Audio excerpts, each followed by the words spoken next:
Heureux de vous retrouver très nombreux à l'écoute de la 102.7 FM Radio KNTB à l'heure de votre émission Grand Jury. Bienvenue donc à vous toutes et à vous tous au micro pour l'animation de cette émission.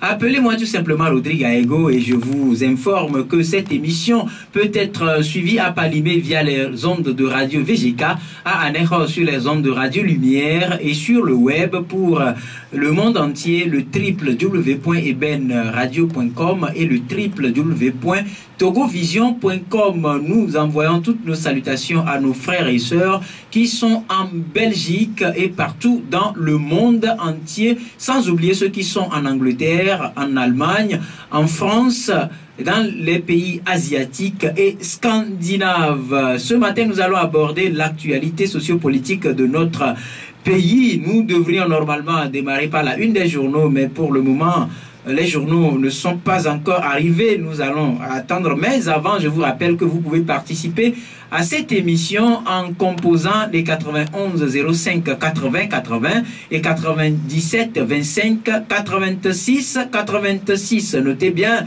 vos apports doivent tenir compte des sujets en discussion ici et surtout, rappelez-vous, pas de bip ni d'insultes.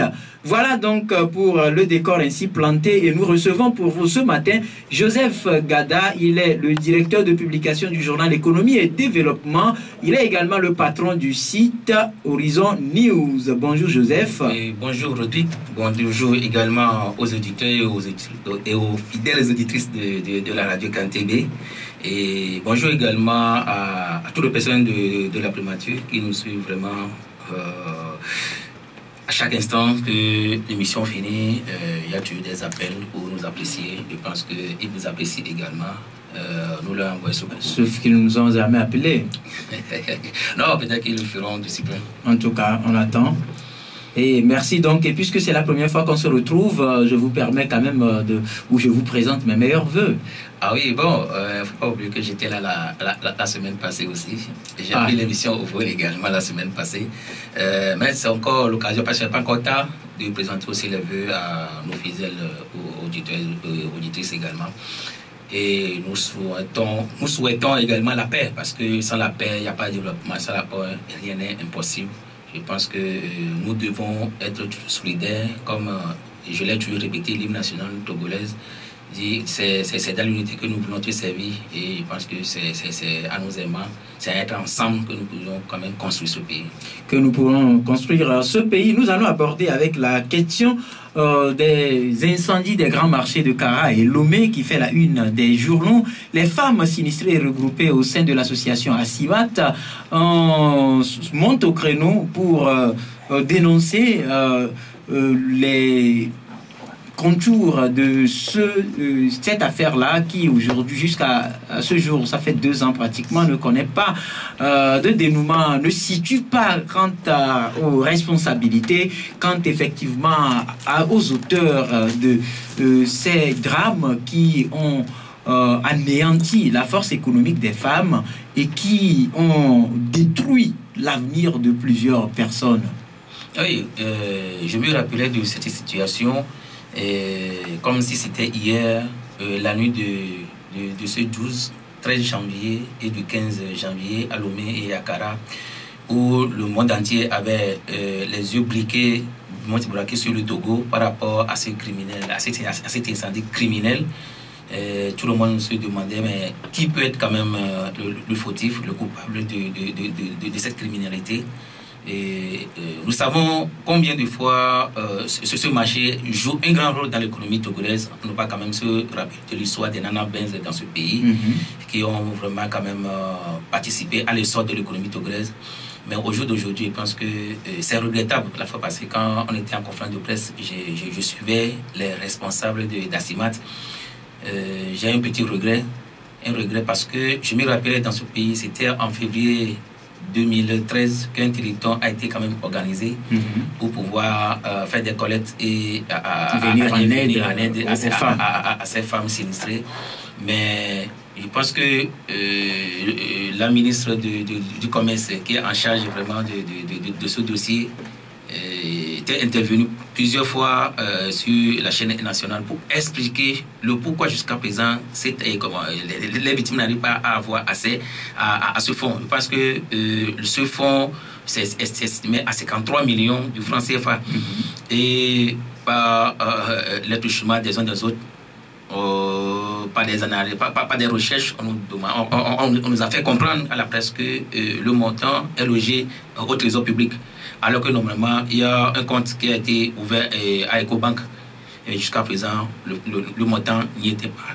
Et par recherche également, j'aurais compris que la ministre avait demandé que les 53 millions sont tellement infimes pour pouvoir être distribués aux femmes, que plutôt que ce soit investi dans la construction des deux marchés. Oui, et sauf que par rapport à la construction des deux marchés, il y a quand même des partenaires qui sont bousculés.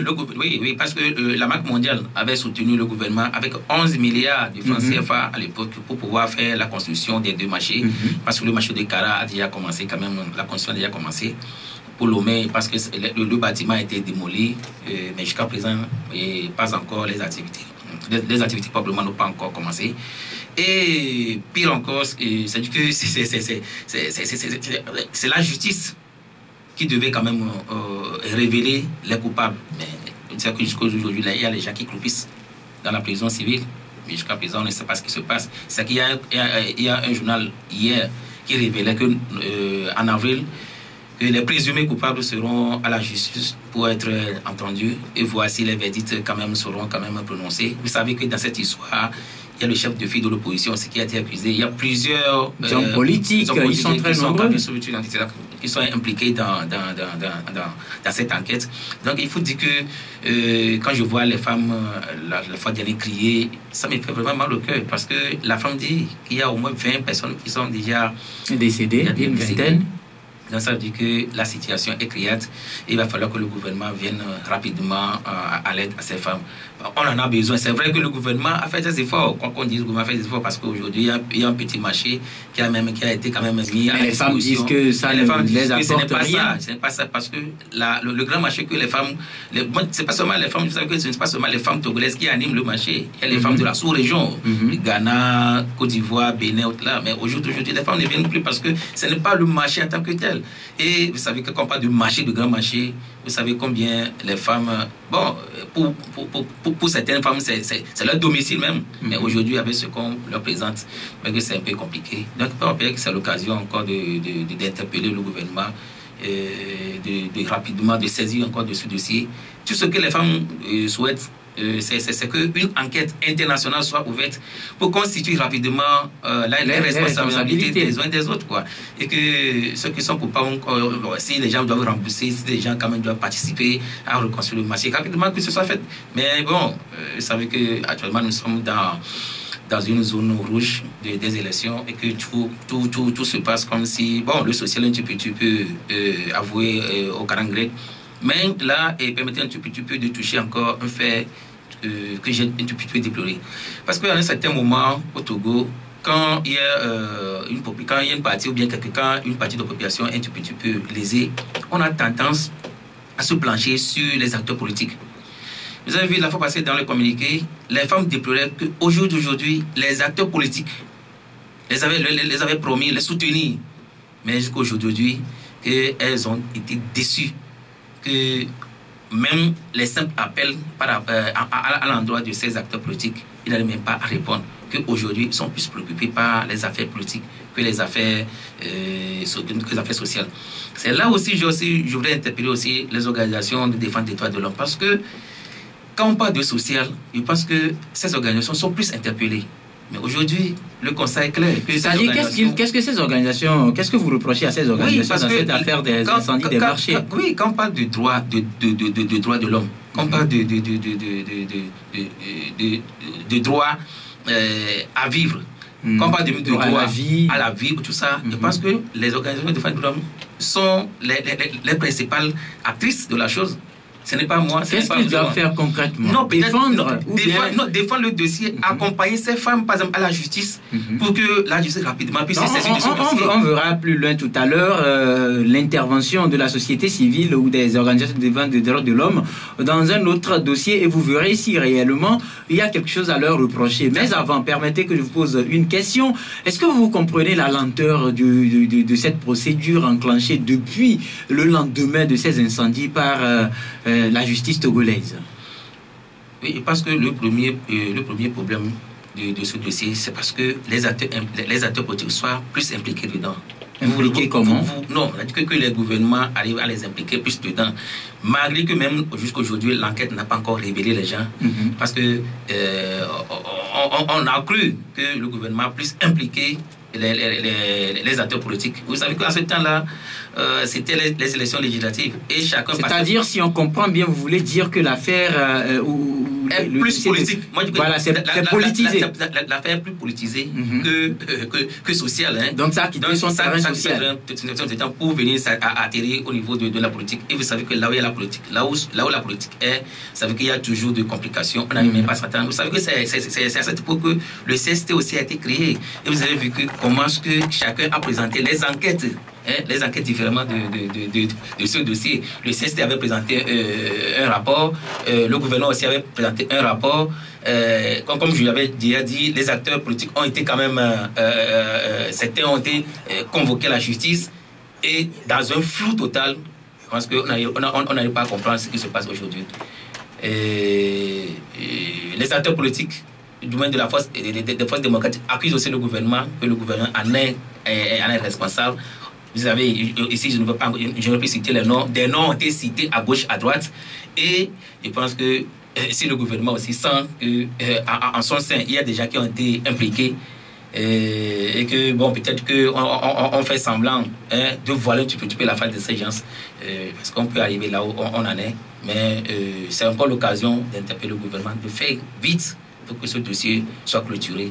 Parce que dans ce pays, nous avons constaté qu'on ouvre les enquêtes, mais on ne les ferme jamais. C'était toujours comme ça. Seulement que, bon, on dit, les gens sont libérés, les gens sont libérés provisoirement. Et puis, bon, provisoirement, ça devient une libération définitive aussi. Donc, je pense qu'il faut régler tout pour que la situation soit, pour que les responsabilités soient. Parce que là aussi, dans le cas des présumés, dans le camp des présumés, il y a quand même eu un décès. Oui. Un décès, oui. Et donc. Et vous savez que même il y a des gens même qui étaient en prison, sont sortis et se sont présentés aux élections législatives. Ils sont encore élus aujourd'hui. Et c'est au Parlement. Donc, parce que s'il y a un flou total qui... Donc, si à vous comprendre concrètement, on a faussé la base de l'affaire. La base a été faussée. Dès que les politiques se sont mêlés dans la chose, parce que ça a faussé la base. Et regardez là où nous en sommes aujourd'hui. Pire encore, même les politiques, même le CST qui a pris à bras le corps ce dossier, n'en parle même pas. Le pouvoir aussi n'en parle même pas. Mais c'est parce que, est-ce que c'est parce qu'à un moment donné, les gens pensent que les politiques ont pris d'assaut le dossier pour se sauver la face? Oui, c'est ce que j'ai dit qu'à un certain moment, c'est qu'il y a des gens même au niveau du pouvoir dont le nom ont été cités à travers dans ce dossier. Et vous savez que ces gens, ce ne sont pas des gens de moindre. Ce sont des gens que nous connaissons très bien, qui occupent des hauts perchés. Des hauts perchés. Donc, aujourd'hui, est-ce que le gouvernement va rapidement aussi interpeller ces gens-là?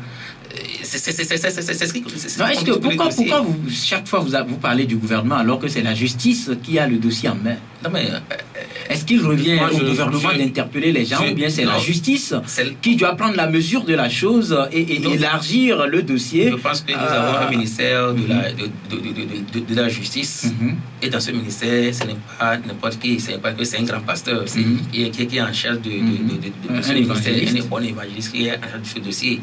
Et je ne comprends pas parce que comme pas d'évangélistes, ce sont des gens qui, du moins, des hommes de Dieu. Des hommes de Dieu. Et des hommes qui ont la crainte de Dieu. Surtout quand vous suivez, et la plupart de ces discours, ils ne cessent jamais de parler de Dieu, de parler de la paix, et de parler toujours de l'état de droit dont on a besoin au Togo. Moi, je ne vois pas ce qui l'empêche. Parce qu'il y a une chose que nous remarquons, c'est que quand les gens sont au gouvernement, vous êtes là pour travailler pour le peuple. Après tout, c'est pour le peuple.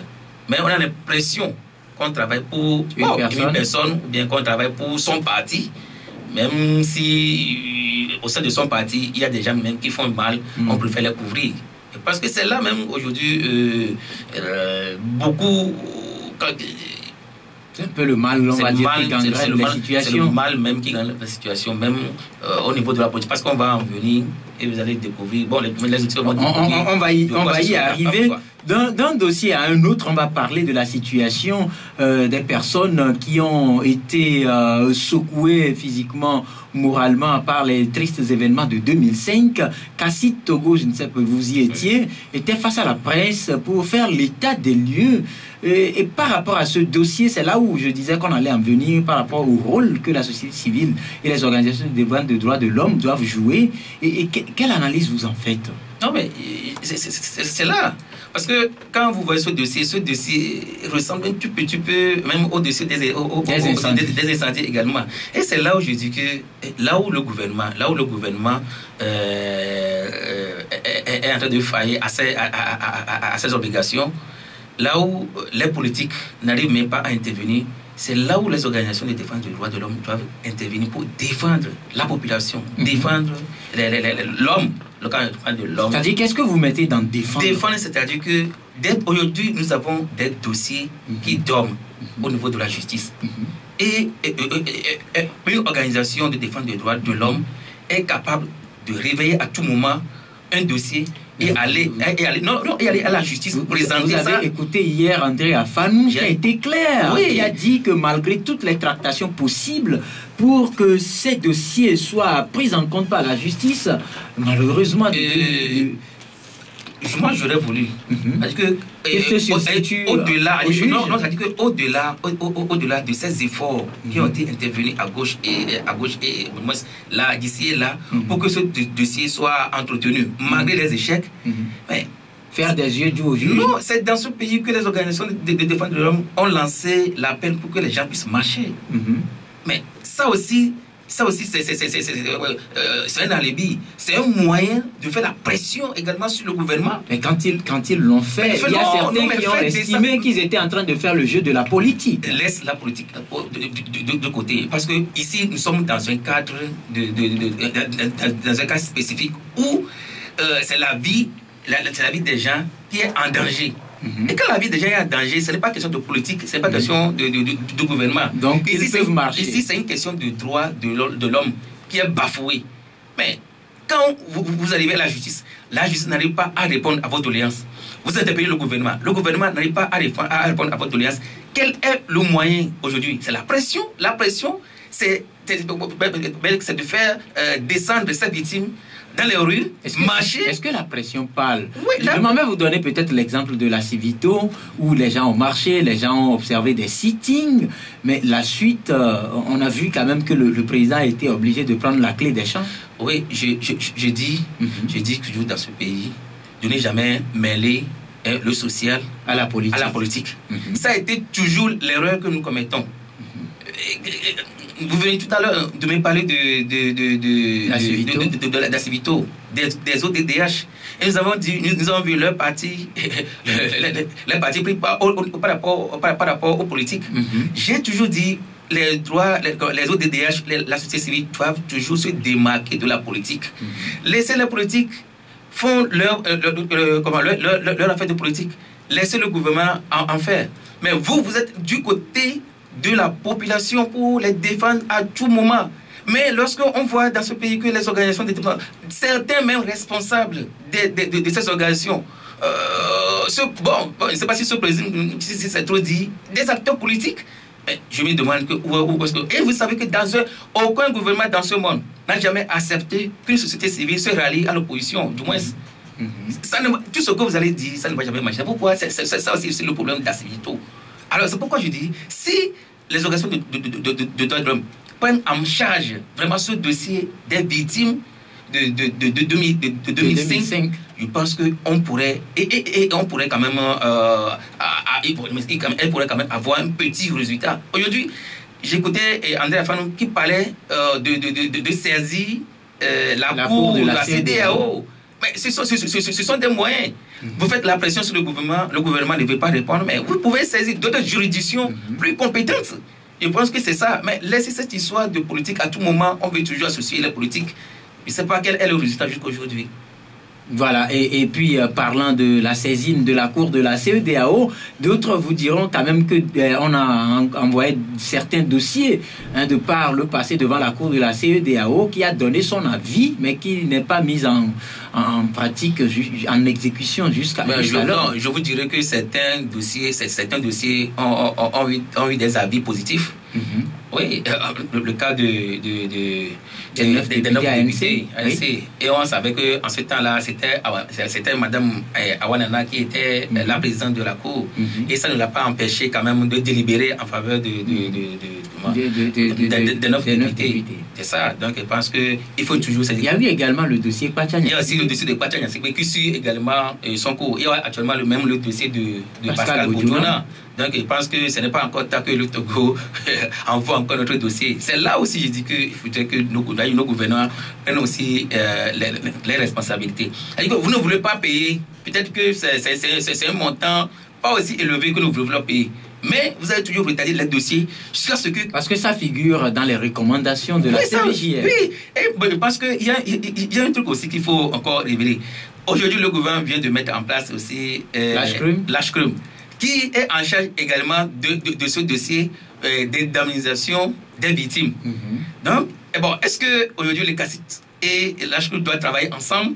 Est-ce que les dossiers du CACIT seront pris en compte par l'ACHCRUM? Parce qu'il faut encore réfléchir sur la question. Est-ce que ce n'est pas parce que la mise en place de cette institution a pris beaucoup de temps que CACIT a trouvé peut-être l'opportunité de se faire entendre ou de crier son ras-le-bol? Non, parce que depuis que la CVJR a rendu son verdict, a donné ses recommandations, jusqu'à la date où on mettait en place l'ACHCRUM, il y a quand même eu beaucoup de choses. La dernière fois, vous avez eu à écouter certaines victimes qui pleuraient quand elles parlaient des préjudices subis.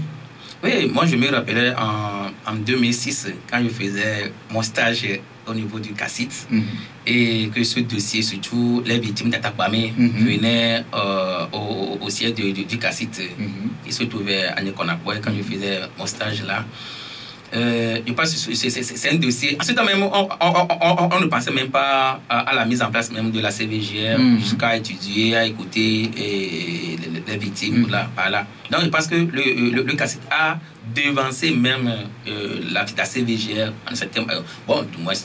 Mais aujourd'hui que la CVJR a rendu son rapport et que l'ACHCRUM a été mis sur pied, c'est pourquoi j'ai dit, est-ce que maintenant le CACIT va travailler en étroite collaboration avec l'ACHCRUM pour que au moins ce soit un dossier unique.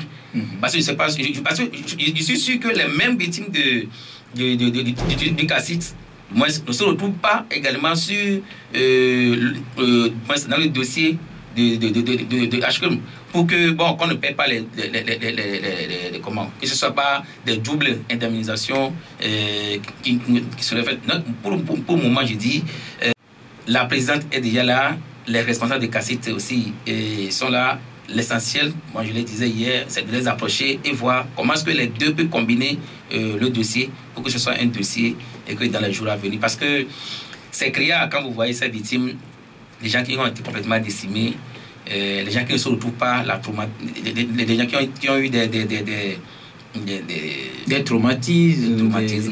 C'est pas impossible, parce que rapidement, la première même des choses à faire, même avant même d'indemniser les gens, c'est de mettre même à leur disposition un psychologue qui peut quand même un petit peu les réveiller le sens d'être humain d'abord, avant de parler même de l'argent. C'est vrai que l'argent accompagne toujours, mais aussi au jour d'aujourd'hui, après 5 ans, ces gens vivent encore. Puisque comme la CVJR même a eu à poser la question, c'est vrai, il y a des gens qui ont perdu la vie, des gens qui ont perdu leurs parents. Quel genre de réparation on peut faire à ces personnes? Est-ce qu'on va faire revenir leurs parents? Est-ce qu'on va faire revenir leurs enfants? Et donc c'est un peu... mais l'idéal serait quand même qu'on prenne en compte c'est ce que j'ai dit, ce dossier assez rapidement, parce que pour soulager les gens. On n'a pas le temps hier, j'ai vu certains visages très crispés. J'ai dit non, mais c'est pas possible. S'il y a l'argent, rapidement, que le gouvernement ne laisse pas sur les moyens pour mettre à disposition de l'HLM le fonds nécessaire pour pouvoir intervenir, indemniser et assurer la réparation, de ces victimes. Parce que ça vaut la peine. Toujours par rapport au même dossier, vous avez écouté André Afanou quand même citer des noms qui ont été identifiés comme des auteurs de ces actes que le Togo a connus en 2005. Mais André Afanou estime que ces personnes sont promues pour certains et d'autres sont toujours au poste libres de leur déplacement aller-retour. Non, parce que... Et c'est un peu frustrant. On n'est pas en religion.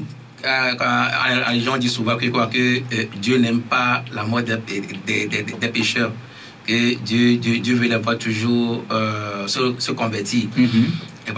Donc on les maintient pour qu'ils parce que puissent nous se convertir. que nous ne sommes pas en religion, mais est-ce qu'au jour d'aujourd'hui, ces gens-là, après l'intervention du Togo au niveau de l'UPE, est-ce que ces gens-là ont pris conscience des actes qu'ils avaient posés par le passé? Je me rappelais qu'il y a certains noms aujourd'hui, parce qu'il n'y a rien à cacher. Quand on parle du colonel Massina, les gens ont peur, parce que c'est lui qui était le responsable de l'Agence nationale des renseignements. Mais aujourd'hui, l'homme a changé, l'homme n'a pas changé. Il n'y a pas eu encore un incident pour qu'on puisse savoir si effectivement il a changé ou pas. On puisse l'évaluer. Il sait qu'il a fait des formations à l'extérieur du pays et c'est à son retour qu'il a été promu. Mais on entend toujours, parce que c'est vrai, on ne va pas quand même souhaiter qu'un incident grave arrive. Bon, c'est ce que j'ai dit, que l'homme peut toujours changer à tout moment. Peut-être que celui qui l'a mis là lui a fait confiance, a su qu'à un certain moment, il est encore indispensable pour lui, pour sauvegarder peut-être les acquis de la nation. C'est pour cela que le gars lui a fait, c'est pour cela que le président lui a fait confiance, parce que le président aujourd'hui c'est le chef c'est le chef de l'armée togolaise. Je pense que c'est un peu compliqué ce discours, parce que nous on n'a pas quand même les indices nécessaires pour pouvoir juger. Bon, mais on retient quand même que c'est frustrant pour les victimes. Oui, parce que quand c'est aujourd'hui les victimes, supposons qu'un jour une de ces victimes a de sérieux problèmes avec quelqu'un et qui se retrouve nez à nez avec le colonel Massina, il va commencer, ça dit que c'est la débandade. Ça va lui faire encore remonter des histoires tragiques. Bon, c'est vrai, c'est là où... Mais comme je l'ai dit, il dit que l'homme peut toujours changer dans la vie. Et je suis sûr que là où aujourd'hui, si on ne parle plus du colonel Massina comme quelqu'un qui, par le passé, faisait du mal aux gens, je pense que peut-être que l'homme a évolué, l'homme a changé. Et bon... En tout cas, on vous a assez compris. On va observer une courte pause et revenir juste après. Mais avant, rappelez aux auditeurs qu'ils peuvent envoyer votre émission toujours avec notre invité Joseph Gada, directeur de publication du journal Économie et Développement, responsable du site Horizon News. Rapidement, nous allons revenir parler de la synergie des travailleurs du Togo. Mais avant, déjà, des auditeurs se signalent, c'est quand la date de l'élection présidentielle. En tout cas, je crois que quand nous serons sur le sujet, nous allons en parler. Souffrez qu'on parle, c'est pour ça que j'ai dit que dans l'envoi des messages, il faut tenir compte des sujets en discussion pour ne pas fausser le sens du débat. Nous allons, Joseph, parler de la synergie des travailleurs du Togo qui a décidé hier de maintenir sa grève de 72 heures. Et donc déjà depuis hier matin, vous allez, je ne sais pas si vous l'avez constaté aussi, vous voyez des élèves pratiquement dans les rues en uniforme parce que les professeurs n'étaient pas au rendez-vous. Dans quelques centres de santé, on a également observé vraiment, on ne va pas appeler ça des abandons de poste, mais on va dire que la grève des agents en grève. Aujourd'hui, quel commentaire ou analyse vous faites autour de cette prise de position de la synergie des travailleurs du Togo? Non, s'il y a aujourd'hui, il faut le dire, s'il y a une diarrhée qui importune le gouvernement, c'est la synergie. C'est la synergie des travailleurs du Togo. Vous pensez? Oui, parce que même aujourd'hui, bon, c'est mon avis que même les politiciens nous font même plus que les fonctionnaires. Ils sont au nombre de 50, ils sont estimés à 50 000 fonctionnaires. Et vous savez combien de fonctionnaires, combien de bouches chaque fonctionnaire arrive à nourrir. Donc, je pense qu'il vaut mieux s'occuper de ce dossier même que de la politique. Alors, revenons sur le dossier.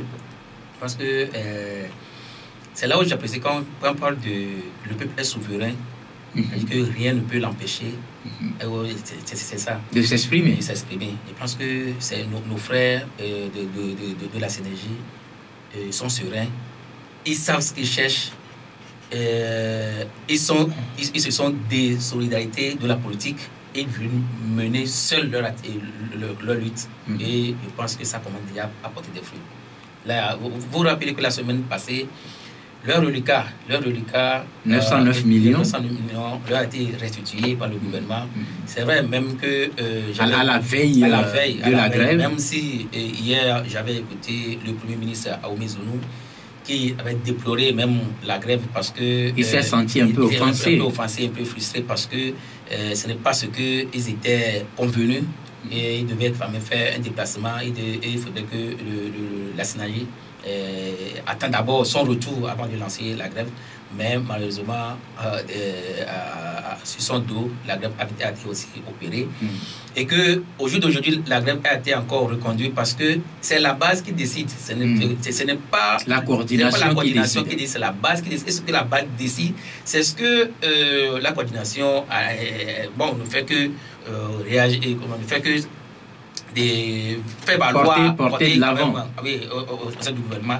Et c'est là où donc un peu la coordination de la CSTT et de la STT est comme un coursier qui tout simplement parce que quand vous écoutez Madame Nadou, Madame dit que non, elle, la coordination là, mais n'a pas le plein pouvoir à pouvoir décider à la place de la base. Et au jour d'aujourd'hui, il faut reconnaître que la situation des fonctionnaires togolais est très précaire. Et il faut revoir les valeurs indiciaires, il faut revoir même la grille salariale, le niveau de vie même de la population. Parce que ça passe pas aussi par la relevation des salaires. Et c'est très important. Vous voyez, ça a été demandé au gouvernement d'investir, je pense que c'est de mettre 35% du budget de la masse salariale. Mais aujourd'hui, ce qu'on constate, c'est que le gouvernement demeure toujours dans les 21% de la masse salariale. Vous voyez la nette différence. Ce qui fait que le fonctionnaire lambda ne peut pas s'offrir un certain plaisir, comme on peut voir au niveau des autres fonctionnaires de la sous-région. Vous savez que cette histoire a duré depuis qu'il y a eu dévaluation du franc CFA. Et qu'en ce temps-là, les gens n'ont pas pris... Les gens ont vu le pouvoir d'achat diminuer. Donc, les gens n'ont pas pris conscience rapidement d'agir, d'intervenir. Aujourd'hui, ce gouvernement est acculé par de nombreux problèmes sur divers plans. Mais qu'est-ce qu'il faut faire? Je pense que c'est toujours le dialogue qui doit être toujours privilégié. Quel genre de dialogue? Le dialogue, parce que ça... Je pense que si au cours de l'année précédente, le gouvernement a pu essayer de faire comprendre à la coordination que voilà, nous avons des problèmes, nous avons des difficultés financières, nous avons des difficultés au niveau du budget.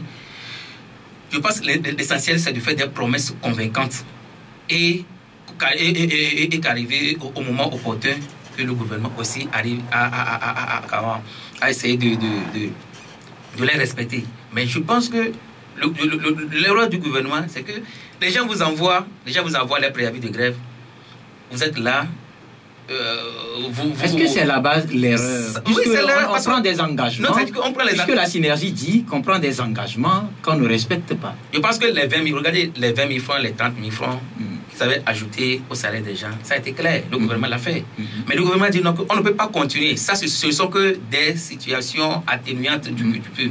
Et qu'à partir de 2015, le budget prendrait en compte la hausse des salaires Mais je l'ai dit que ce budget même est plus social parce que la fois passée, on l'avait même dit dans notre parution. Le ministre de l'économie et des finances, Adi Ayassor, l'avait dit que cette année, au niveau du développement humain, ils ont mis beaucoup de fonds. Et parce que ça évalue même à 604 milliards francs CFA. Tout ce qui est au niveau du développement humain. Fonds social. Du développement humain. Vous savez que tout est inscrit au niveau de la SCAP. Donc, ils ont envoyé 604 milliards qui représentent 73,1% du budget. Là, c'est beaucoup. Je pense que déjà, à partir de la fin de ce mois ou bien à la fin du mois prochain, que c'est comment... on va commencer par ressentir ça. Serait déjà applicable sur les salaires des gens. Mais si effectivement il en est ainsi et que le gouvernement sait très bien que c'est ce qu'il a voulu faire, mais pourquoi dès le début de l'année ne pas appeler la coordination et échanger avec elle pour dire bon, je vous rassure que à partir de tel mois, les salaires vont commencer déjà à prendre à subir quelques modifications. Mais ça n'a pas été fait jusqu'à ce que la coordination n'envoie encore les préavis de grève. Ça n'a pas été fait. Et le lendemain, on envoie les 900 millions. Sachant que les 900 millions existaient depuis. Pourquoi ne pas devancer que dès le 5 janvier, qui a été le début de l'année, pourquoi ne pas déjà les appeler et les envoyer les 900 millions et de prévoir. Parce que le gouvernement, c'est prévoir. Mais pourquoi les attendre jusqu'à ce que les gens il faut d'aller en grève. C'est là où il y a un peu d'amateurisme dans la chose. Ce matin, on avait constaté que dans les écoles, surtout dans les écoles officielles, les enfants sont encore sont à l'école libérée. Dans la rue. Et ça ne donne pas la crédibilité, même au niveau de l'éducation. Nous allons revenir tout à l'heure pour parler des conséquences de cette grève, mais avant, quelques messages. Salut Rodrigue, pourquoi à l'approche de l'élection, on note des mouvements ici et là? Je veux parler de la STT, c'est comme si tout est politisé au Togo. Pourtant, quand on vote, c'est toujours le même régime qui gagne malgré qu'il gère mal les affaires. Monsieur Raoul Debay a dit Domé. Merci. Ça, c'est un auditeur. Un autre message rapidement. Le gouvernement joue aux médecins après la mort. Si le Togo a une bonne visibilité grâce surtout au port autonome de Lomé, les impôts, la douane, je ne comprends pas pourquoi la situation du travailleur togolais est précaire. Que ça fait honte. En tout cas, c'est un auditeur qui l'écrit. Maintenant, revenons, Joseph. Quelles peuvent, selon vous, être les conséquences de ces grèves? On a parlé tout à l'heure des élèves qui sont censés être en classe. Lundi, il y a certains qui devaient composer, puisque vous n'êtes sans savoir que nous sommes en train lentement, mais sûrement, d'aller vers les congés de Pâques. Et quelles peuvent être les conséquences? Les conséquences, ça c'est au niveau de chaque secteur. Quand nous prenons le secteur de l'éducation, aujourd'hui, il ne faut pas oublier que le Togo fait partie aujourd'hui de l'Union, de l'espace de l'UMOA. Vous n'êtes pas sans savoir qu'en début de cette année, l'UMOA a fixé par exemple au niveau du baccalauréat, à partir du 21 au 28 juin, et ceci applicable dans tous les pays de l'Union, que c'est à cette période ils ont uniformisé les dates des examens. C'est à cette période que le baccalauréat aura lieu. Regardez, au jour d'aujourd'hui, les enfants ne vont pas à l'école.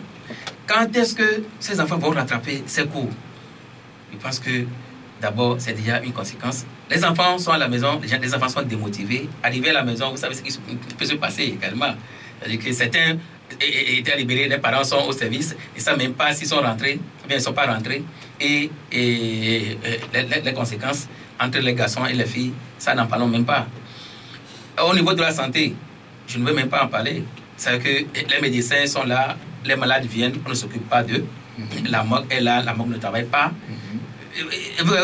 Tout ça. Il y a des journaux qui ont écrit que certains sont obligés de dormir avec leur mort à la maison. Donc, je vous dis que ce sont des conséquences incontrôlables. Et ça ce n'est rien. Même au niveau même de l'administration. Mais si l'administration produit, même par exemple, supposons que l'administration produit au moins 21 milliards par jour, mais aujourd'hui, ça a chuté.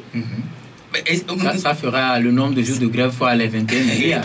Vous pouvez imaginer ce que le Togo peut perdre en économie. Et vous n'êtes pas sans savoir que l'année passée, le gouvernement a revu en baisse le budget. C'est parce que ça agit, tu peux, on ne voulait pas. C'est-à-dire que quand nous sommes allés aux informations, c'est parce que ces petites grèves à gauche et à droite ont quand même agi tu peux sur l'économie. C'est vrai qu'on a fait avancer l'argument de la douane, que la douane, ce qu'on attendait des recettes de la douane n'a pas été aussi quand même effectif. Mais je vous dis que ces petites grèves à gauche et à droite ont beaucoup joué au niveau de l'administration. Donc, c'est ce qu'il dit. Quand au jour d'aujourd'hui, on nous dit, bon, notre ministre de l'économie, bon, c'est un expert en économie, là, mais je pense que pourquoi il a du mal à pouvoir faire des prévisions pour que de ces erreurs, de ces conséquences soient évitées. Donc, moi, je dis que c'est dommage, tu peux. Et j'ose croire que d'ici quelques jours, tout ceci là sera corrigé. Parce que la synergie donne 2 semaines après cette grève. C'est ça, après cette grève, parce que rapidement, ils vont réfléchir. Et je déplore aussi, parce que je l'avais dit la fois dernière dans une émission, que les ministres aussi ne font pas exactement ce que... ils ne jouent pas leur rôle comme cela se doit. Pourquoi? Parce que je me rappelais que la semaine passée, le Premier ministre s'est plaint parce que... On lui a pas fait bon compte rendu. Parce que le ministre tutelle ne a pas fait fidèlement les comptes rendus de la synergie. Je ne sais pas ce qui cachait à son Premier ministre, mais je dis que c'est un peu dommage. Nous sommes là, on travaille pour le peuple. Ce que le peuple demande, faites-lui, et parce que la paix aussi est jouée. Très bien, nous allons à présent parler des étudiants des universités du Togo, mais avant, quelques messages. Que feriez-vous pour un réfugié togolais de 2005 au Bénin qui veut revenir? Peut-on le dédommager ou l'aider financièrement? Qui contacter? Merci. Je crois que c'est le Haut Commissariat des réfugiés qui s'en charge. Donc, il va falloir prendre contact peut-être là-bas au Bénin avec le Haut Commissariat des réfugiés. Voilà, avec son homologue du Togo. Et je crois que le tour sera joué. Bref, je crois que cette question mérite d'être posée à la synergie des travailleurs du Togo. Mais si nous, on peut déjà répondre, on peut dire à l'auditeur que c'est pour revendiquer les meilleures conditions de vie et de travail des travailleurs. Et surtout, en premier lieu, la hausse des salaires. Des salaires, très bien. Et puis nous allons, comme je l'ai dit, aborder cette fois-ci la question des universitaires. Le mouvement pour l'épanouissement de l'étudiant togolais était face également à la presse pour se plaindre des insuffisances à l'orée des compositions des examens à l'université. On parle de manque de bus. Sur 10 bus, il y aurait qu'un qui serait en train de fonctionner. Il y a par exemple des problèmes liés aux allocations de bourses, ainsi de suite, aux allocations et bourses, ainsi de suite. Et finalement, il y a un auditeur qui l'a écrit. Pourquoi est-ce qu'à l'approche des élections... C'est ce que je vais tenter de répondre. C'est-à-dire que quand on parle des élections, quand on parle des élections, ce sont les hommes qui iront voter. Et que là, c'est l'occasion également à tous ceux qui ont en face le gouvernement de faire l'impression. Parce que c'est que le gouvernement sait que quel qu'en soit le cas, le pouvoir, c'est qu'il aura besoin de ces gens-là, il aura besoin des hommes pour pouvoir aller voter. Donc, tout le monde peut avoir l'occasion pour pouvoir mettre sa pression, au moins. Sauf qu'ici, on semble faire face à des réalités. Oui, à des réalités. Parce qu'aujourd'hui, c'est vrai que je suis fier que même le président du MET même a reconnu qu'il y a eu amélioration du petit peu de leurs conditions de vie avec l'augmentation de l'allocation, des allocations, je voudrais dire, m'excuser, des allocations et des aides également. Il y a eu une petite, une légère augmentation et que des problèmes résident toujours. Il y a un problème de bus. Parce qu'il y a de cela à peine 2 ans que le bus de Sotral aussi a été... parce que c'est le même lot que le bus même a été attribué à l'université. Mais c'est bizarre parce que quand vous allez à Kara, tous les bus marchent. J'étais à Kara la fois dernière, ça marche, tu peux. Mais je ne sais pas ce qui s'est passé à Lomé et que les bus ne peuvent pas marcher. Les 9 bus ne peuvent pas marcher. Et de là jusqu'à aujourd'hui, un bus, je suis sûr que les bus ne sont pas tombés en panne au même moment. 1, 2, 3, 4 jusqu'à 9. Et que personne n'a même pas eu le culot de mettre la puce à l'oreille à l'administration pour dire non, voilà ce qui se passe. Pire encore, nous avons un garage central où nous avons des mécaniciens confirmés qui sont là. Mais qu'est-ce qui peut empêcher? Quel est le problème réel? Est-ce que c'est le moteur? Le moteur, est-ce qu'on ne peut pas trouver le moteur? Là où on a commandé le bus, est-ce qu'on ne peut pas aller chercher le moteur? Qu'est-ce qui se passe pour qu'on ne peut pas réparer ce bus? C'est la moindre des choses. Et je pense que c'est un peu dommage quand j'avais appris la nouvelle. Je suis sûr que d'ici quelques jours, j'avais appris que d'ici normalement en février, le gouvernement togolais doit encore avoir au moins 65 bus.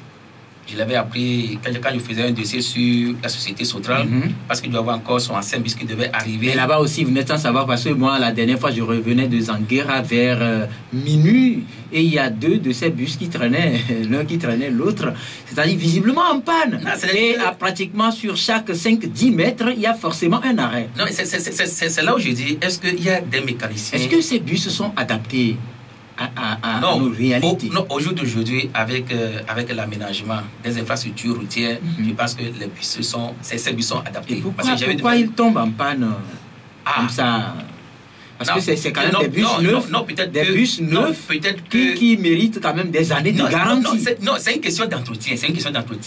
Est-ce qu'on entretient régulièrement ces bus comme cela se doit? Quand les pièces arrivent à en manquer, est-ce qu'on en trouve au moment opportun? Ou bien on dit, bon, ok, non, il faut faire avec, après on va voir. Et rapidement, ça enchaîne, ça entraîne d'autres pannes. Maintenant, qu'est-ce que les étudiants peuvent faire? Parce qu'il a parlé de la période des examens. Est-ce qu'un seul bus peut permettre à tous les étudiants de répondre présent à l'heure? C'est inacceptable. Je pense qu'à un certain moment, le gouvernement même a envisagé la solution d'envoyer quelques bus de Sotral. Je pense qu'un ou 2 bus pour pouvoir relayer, soulager un peu. Pouvoir soulager les étudiants. Maintenez le cap, on va lire quelques messages. La coordination est et demeure fidèle à son engagement de travailler en accord avec sa base. Le gouvernement doit réagir. Ma petite soeur de première est à la maison. C'est Dim depuis Adido Gomé qui l'écrit. Un autre message rapidement. Salut, nous vous informons que la grande grève, c'est à partir de la semaine prochaine, surtout chez les confectionnels catholiques. En tout cas, ça c'est une information. On va aller aux informations et revenir. Bonjour, les milliards que les barons détournent sont à l'origine de la pauvreté au Togo. Donc qu'ils prennent conscience pour vraiment améliorer les conditions de vie des travailleurs. Alors, on revient rapidement. Alors, donc, je pense que rapidement, si ce sont les bus de Sotral qu'il faut affecter rapidement à nos chers étudiants et étudiantes, je pense que le gouvernement doit prendre rapidement ses responsabilités. Parce que c'est vrai, on ne peut pas investir. C'est vrai, il faut investir dans les infrastructures. Mais, comme le disait le ministre de l'Intérieur, Manuel Valls, français, la fois dernière, au problème exceptionnel, des solutions exceptionnelles. Il n'y a pas même à jouer là-dessus. Je pense que si c'est 2 bus qu'il faut affecter, il faut rapidement affecter. Je pense qu'il y a même des mini-bus qui sont au niveau du garage central, on peut les affecter à ce moment en attendant de revoir le problème mécanique au niveau des bus. Le second problème, c'est le problème de logement. Parce que les avaient dit, entre-temps, le loyer était à 8 000 aujourd'hui. Et après réhabilitation de certains locaux, c'était monté jusqu'à 12 000. Et les gens disent que ce n'est pas possible. Parce qu'il ne faut pas prendre des aides de 18 000. Et quand vous enlevez, tu payes les 12 000, il reste quelque chose de 6 000. Je ne sais pas comment il faut distribuer les 6 000. Je ne sais pas s'il faut manger. Il faut manger avec les 6 000. Non, ce n'est pas possible. Donc, parce que les étudiants demandent une réduction, tu peux. Je pense que le gouvernement aussi doit voir. Je pense que c'est le ministre Nico Broum qui est en charge, lui-même, qui fut un grand enseignant et un grand professeur à l'université. Je pense qu'il faut rapidement résoudre ce problème. On ne peut pas continuer par demeurer dans l'opacité totale en faisant croire aux gens que ça marche alors qu'au fin fond ça ne marche pas. Oui. Voilà, encore quelques messages. Bonjour, Doig est invité, KNTB.